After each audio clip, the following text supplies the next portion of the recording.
Good morning मेरे प्यारे students. बेटा जैसा कि हम लोगों ने लास्ट क्लास में कुछ न्यूमेरिकल प्रॉब्लम को डिस्कस किया था, आज हम कुछ और थ्योरेटिकल कंसेप्ट्स को समझेंगे और देखेंगे कि क्या नई बातें हमारे सामने आती हैं और हम कुछ और नई चीज़ों को सीखने की कोशिश करते हैं। आइए सबसे पहले जो हम बात करेंगे वो क्या है, किरचॉफ्स लॉ की बात करेंगे। क्या कहता है किरचॉफ्स लॉ, पहले ये समझेंगे। बेटा किरचॉफ के दो स्टेटमेंट होते हैं, एक जिसको हम कहते हैं फर्स्ट लॉ और दूसरा आगे चल के हम दूसरा स्टेटमेंट देखेंगे जिसको हम कहते हैं सेकंड लॉ। दो लॉ है। तो पहला लॉ ये कहता है, it states that the algebraic sum of all the currents meeting at a junction is zero. मतलब एक जंक्शन पे आने वाला करंट और जाने वाला करंट, इनका सम क्या होगा, जीरो होगा। इसीलिए उसको हम कहते हैं समेशन आई। समेशन आई मतलब सारे करंट का सम क्या होगा, जीरो होगा। इट सपोर्ट्स क्या, law of conservation of charge. बेटा देखिए मैंने इसको डिफरेंट कलर में लिखा हुआ है, यानी कि आपको ये चीज़ जाननी बहुत ज़रूरी है कि ये लॉ किसको सपोर्ट करता है, कंजर्वेशन ऑफ चार्ज।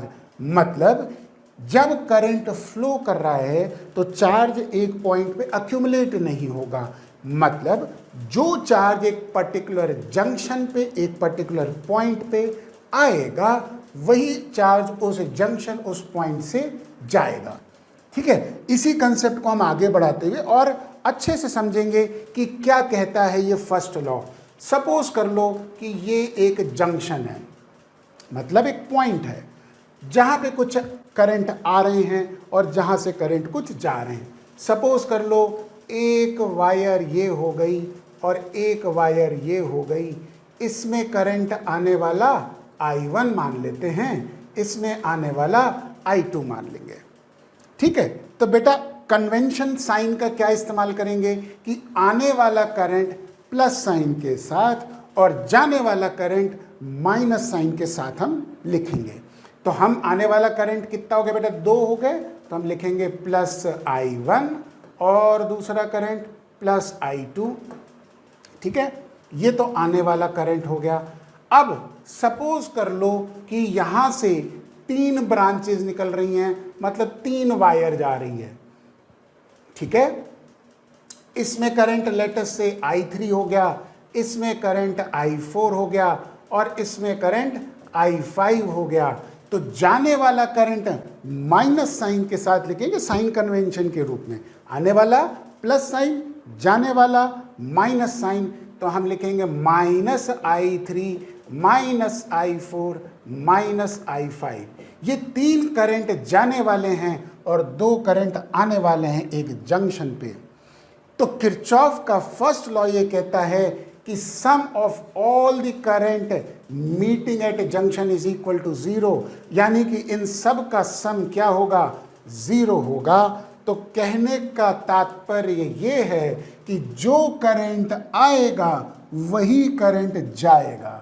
अगर ये 2 करंट आ रहे हैं तो इन दोनों का सम बराबर क्या होगा, ये 3 करंट जो जा रहे हैं इन तीनों का सम। तो अगर इसी को सिंप्लीफाइड फॉर्म में लिखें तो ये कुछ ऐसे भी लिखा जा सकता है, I1 प्लस I2 बराबर, ये बाकी सब इधर चले गए ना, तो इधर जाके क्या बन जाएगा, I3 plus I4 plus I5।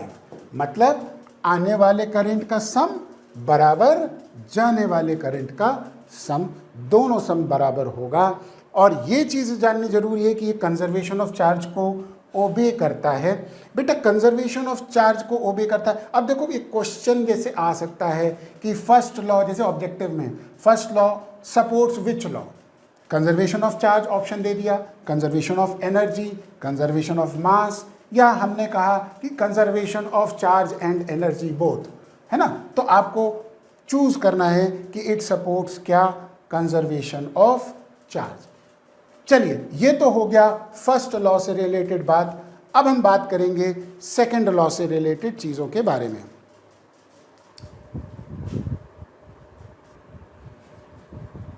अब हम बात करते हैं बेटा सेकंड लॉ से रिलेटेड चीजों के बारे में, किरचॉफ का सेकंड लॉ यानी कि सेकंड स्टेटमेंट क्या कहता है? It states that algebraic sum of all the potential difference around a closed path, किसी भी क्लोज्ड पाथ को लेते हैं जहां पे करंट फ्लो कर रहा है, उसके अक्रॉस, हर एक के अक्रॉस, चाहे वो सेल हो चाहे वो रेजिस्टेंस हो, उसके अक्रॉस पोटेंशियल डिफरेंस जो भी होगा उन सब का सम क्या होगा? जीरो होगा।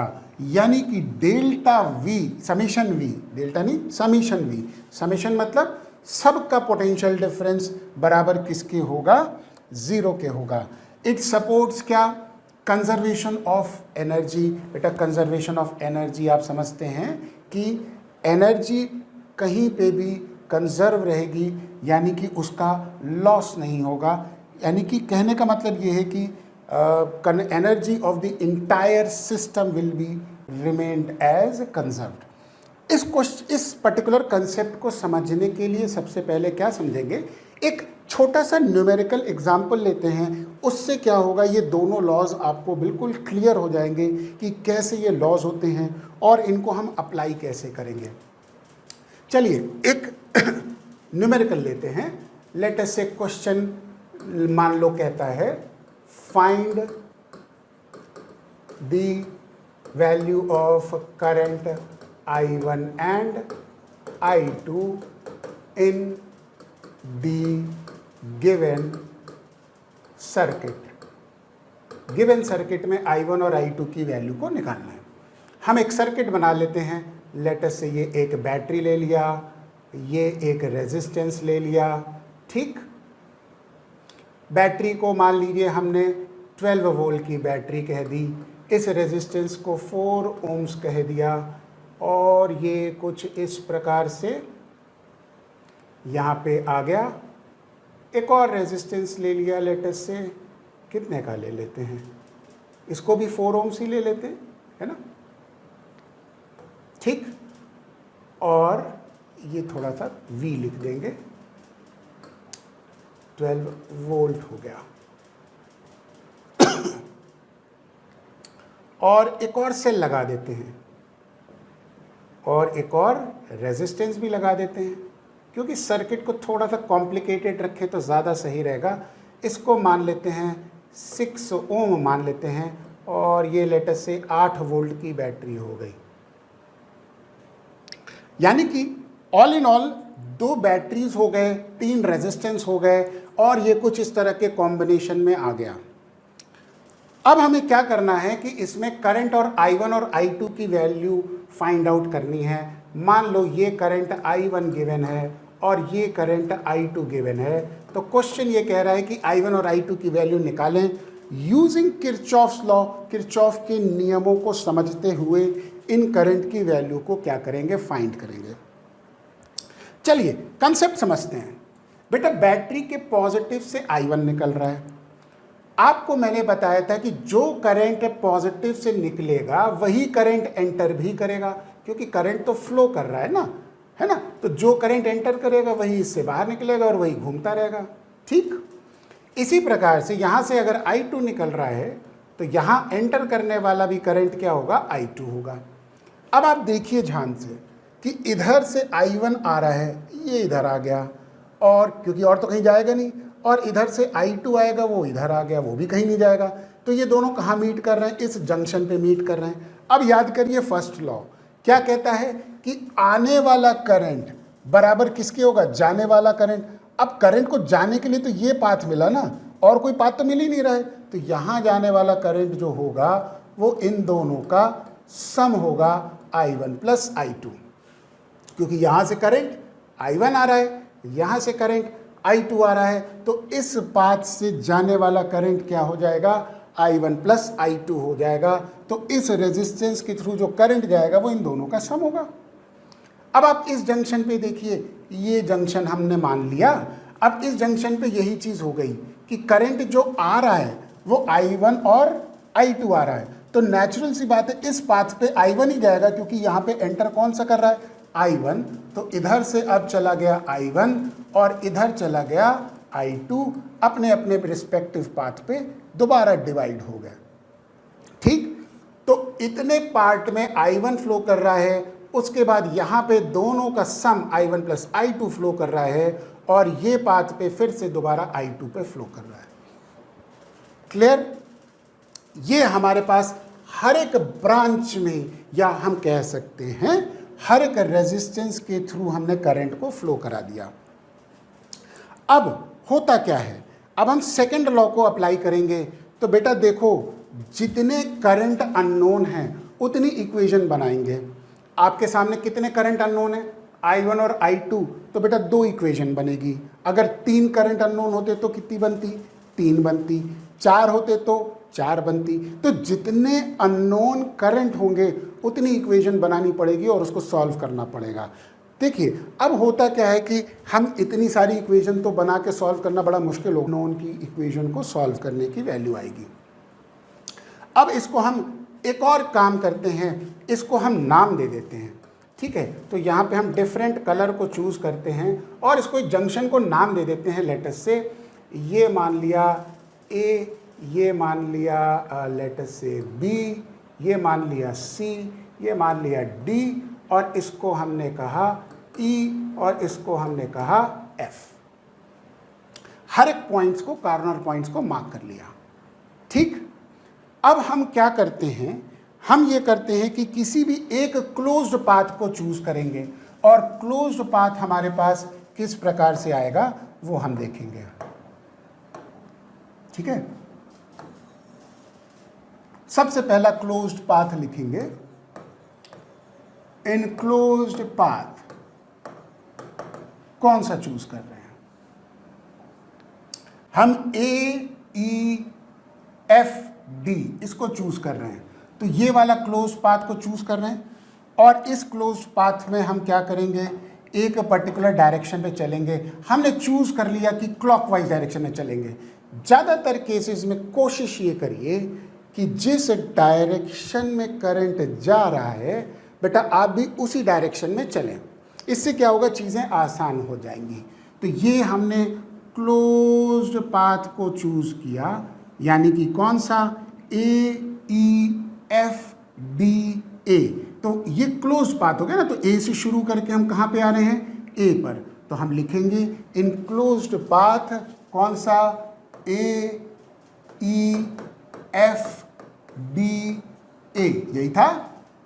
ठीक, देख लेंगे A, E, F, D, A, यही क्लोज्ड पाथ था।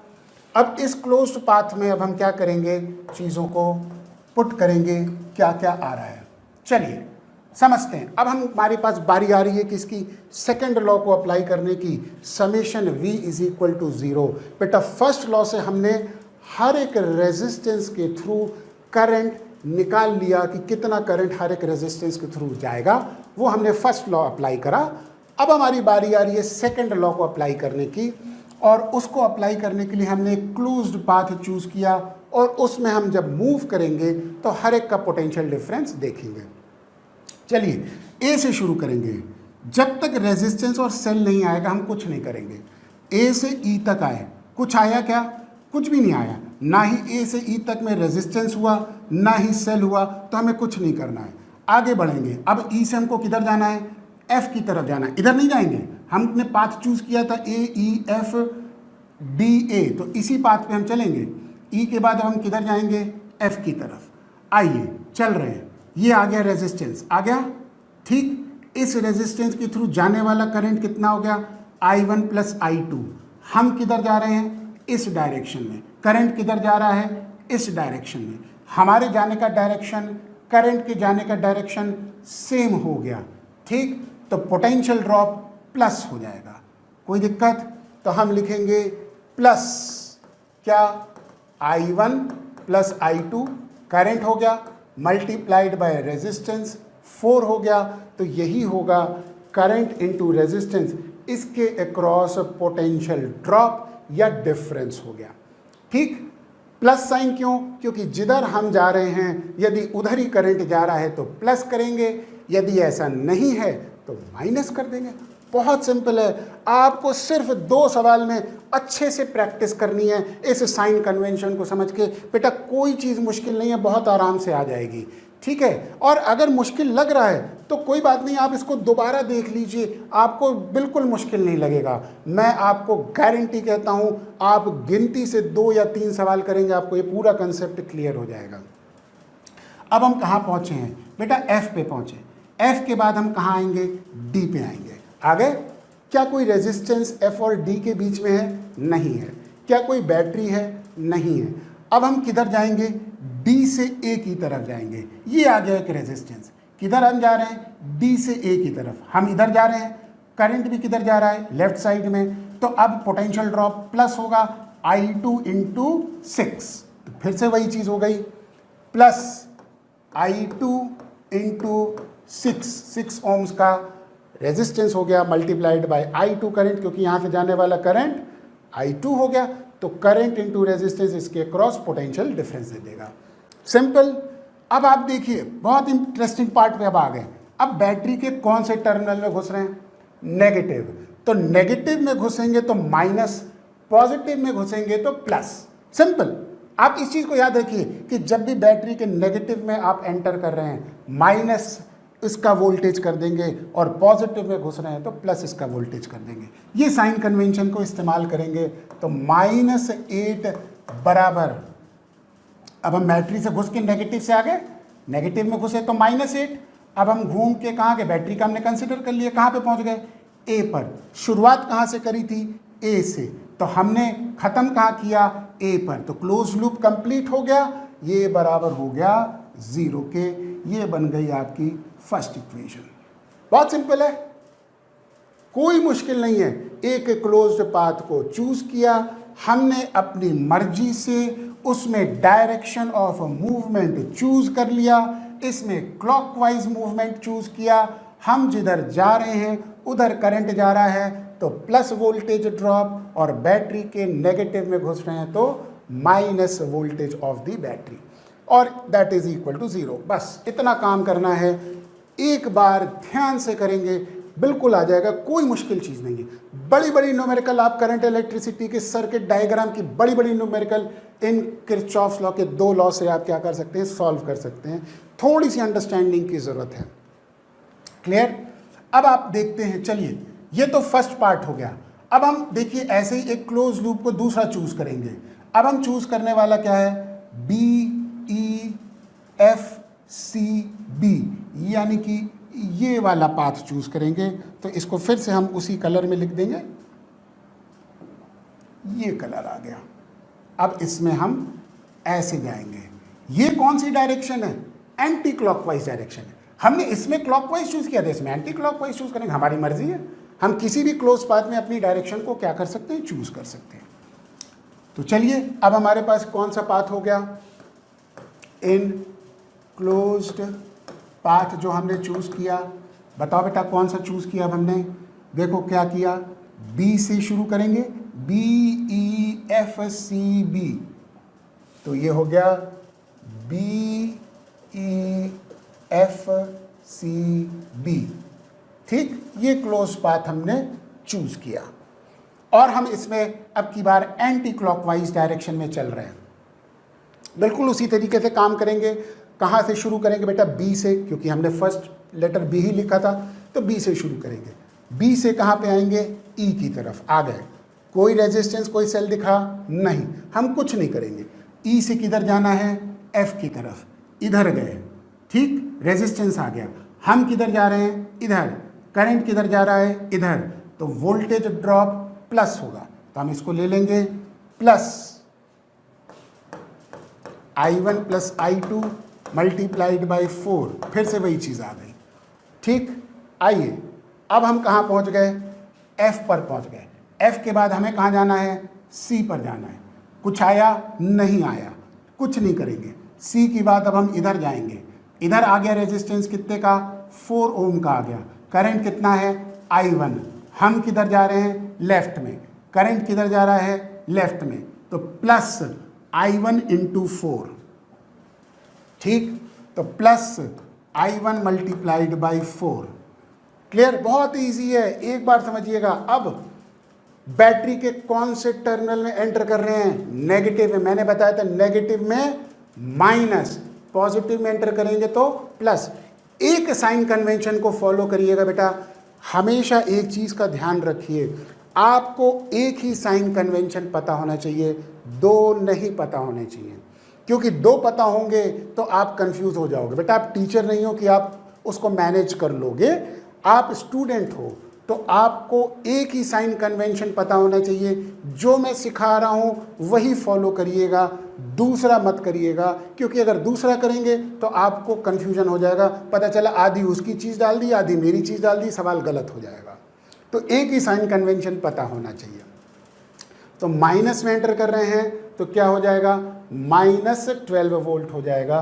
तो ये हो गया -12 और फिर से बी पे पहुंच गए, है ना। इसके बाद बैटरी को कंसिडर करने के बाद हम कहाँ पहुंच गए, बी, और यहीं से शुरुआत करी थी, तो बराबर किसकी हो गया, 0 के। ये हो गई सेकंड इक्वेशन, है ना। इसको उसी ग्रीन कलर से कर देंगे।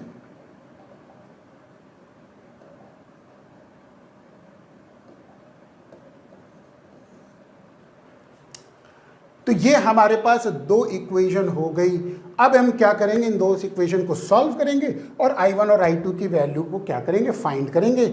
और हमने देखा किस प्रकार से एक डायग्राम के अंदर हमें गिवन इंफॉर्मेशन से हमने किरचॉफ के दोनों लॉ को लगाया। बेटा फर्स्ट लॉ, उसको हम जंक्शन रूल कहते हैं, हम लिख भी देते, ज़्यादा अच्छा रहेगा, है ना। फर्स्ट लॉ को हम क्या कहेंगे, ये इसको हम इस कलर से लिख देंगे, इसको हम जंक्शन रूल भी कहते हैं, है ना।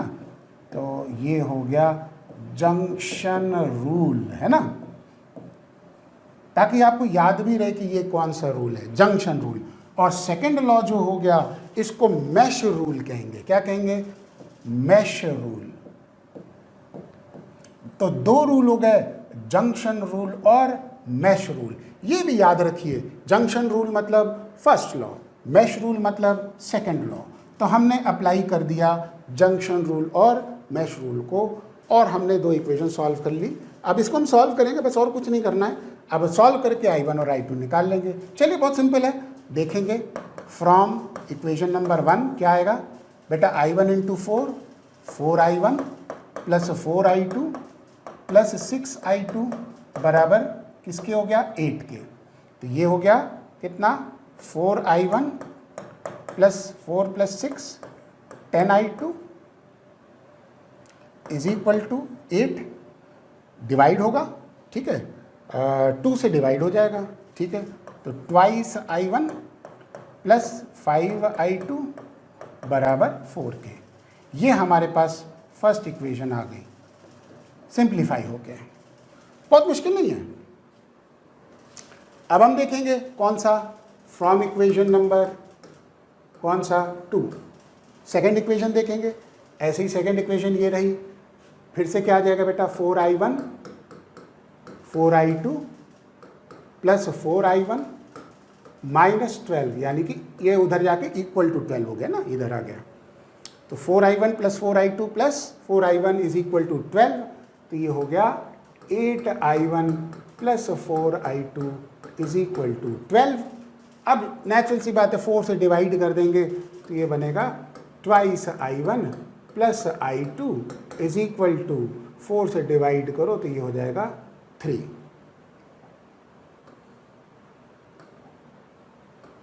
ठीक, ये आ गई आपकी सेकंड नंबर की इक्वेशन। अब हम दोनों के इक्वेशन को साइमल्टेनियसली सॉल्व करेंगे। तो बेटा दूसरी इक्वेशन है, फर्स्ट इक्वेशन है 2I1 + 5I2 = 4।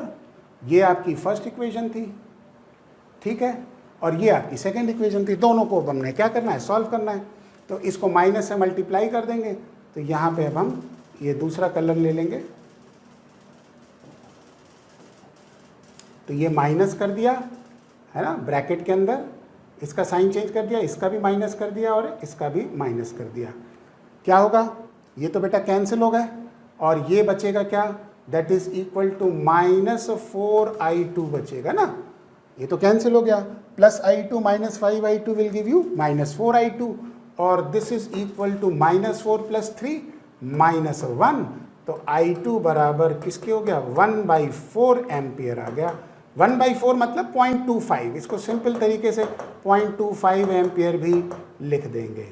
ठीक है, तो I1 I2 की वैल्यू आ गई 0.25, एक वैल्यू आ गई, दूसरे की वैल्यू को निकाल लेंगे। तो दूसरा कितना हो जाएगा, फर्स्ट इक्वेशन में डाल देंगे, ट्वाइस I1, I2 की वैल्यू आ गई आपकी 1/4, तो इसको हम 0.25 ही लिख दें बराबर 3 के।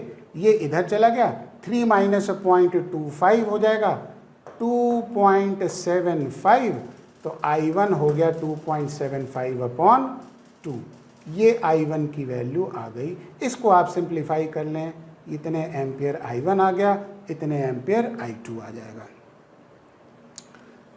ये एक क्वेश्चन था जो कि हमने सॉल्व किया आपको किरचॉफ लॉ के बेसिस पे। तो किरचॉफ के दोनों लॉज, जंक्शन रूल और मैश रूल को हमने इस डायग्राम से समझा दिया। बेटा आप 2 सवाल 3 सवाल ज़्यादा से ज़्यादा आप खुद से प्रैक्टिस करिए, बिल्कुल मुश्किल नहीं है। आप बड़ी से बड़ी न्यूमेरिकल आप इससे कर सकते हैं, ये मैं गारंटी देता हूँ। ठीक है बेटा, चलिए आगे हम देखते हैं क्या हमारे पास आता है नेक्स्ट कंसेप्ट।